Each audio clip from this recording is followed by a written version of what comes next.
This third season of Westworld has been an awesome experience for me as a filmmaker and a sci-fi lover. This really inspired me to recreate some of the visual effects on the show and dive into the technical stuff behind recreating science fiction effects and how they can tell a better story. From capturing footage with the effect in mind to animation and compositing, this was a really great experience. I feel like I still have a lot to learn, and it felt right to share my journey on becoming a better artist. I guess I was too excited to recreate this effect, so I jumped headfirst without paying much attention to the original, which I think led me to miss some points when it comes to capturing the footage. On the original shots, the eye fills up majority of the frame to highlight the visual effect. It also uses a cut from a medium to a close-up, which turns out to be important while you are editing someone shoving a piece of plastic into their eye. I've been using contact lenses for years, but never without a mirror. Apparently, I also tend to lean forward, which makes it hard to keep focus at such a wide aperture. Despite owning a 50mm, I chose to go with my Sigma 18-35 for this one, because it has the closest focal point of both lenses. At this point it was trial and error until I was happy with the shots. The goal was to keep my eyes in focus, have a nice specular highlights and minimum blinking. I also made sure to grab a wider shot to cut into the close-up in post to hopefully polish the whole movement. And now it's time to fire up the good old After Effects.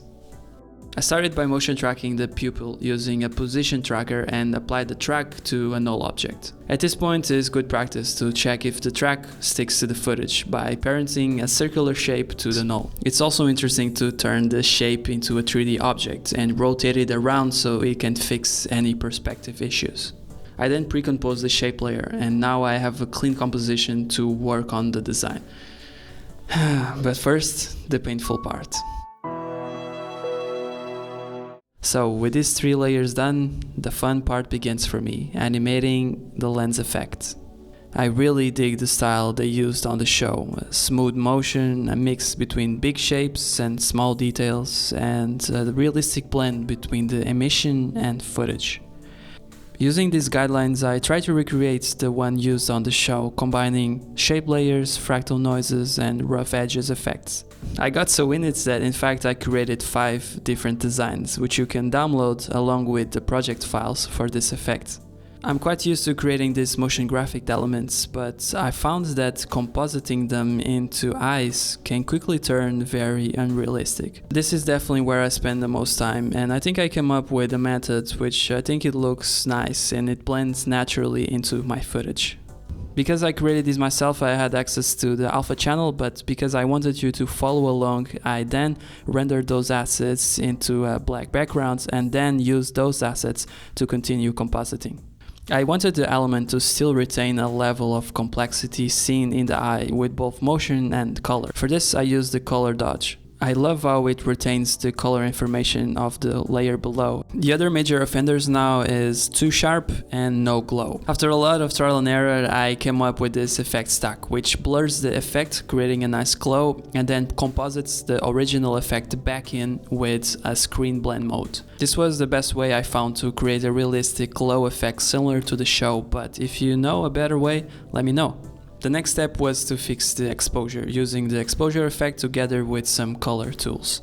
This is super important to get the exposure right and make it look like it was actually captured on camera. And as expected, they nailed this on the show. This reflected light is the brightest element on camera, which has an average brightness of 75%, which means that the composited element has to have a similar brightness level. And it does, and the same has to be true for saturation levels. If you don't know how to read these values, use the HSB color picker. It's a great tool for compositing alongside waveforms. With this in mind, adjusting exposure is pretty straightforward. I made sure the effect wasn't overexposed and it matched the highlight in my eye. At first, it might seem that the effect is no longer visible and you might want to crank up the exposure, but less is more on this one.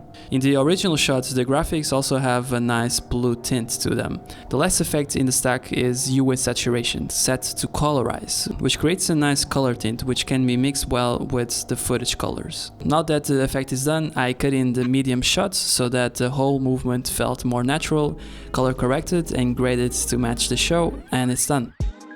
I really had a blast recreating this one. I invite you to try for yourself, and if you want to check my work in detail, download the project files and assets and support future videos like this. In the next videos I will cover how to create a hologram effect used on the show. This will be created in Blender and composited in After Effects, so if you like this video, you know what to do. My name is Diogo Lança, this is my channel, and I'll see you on the next one.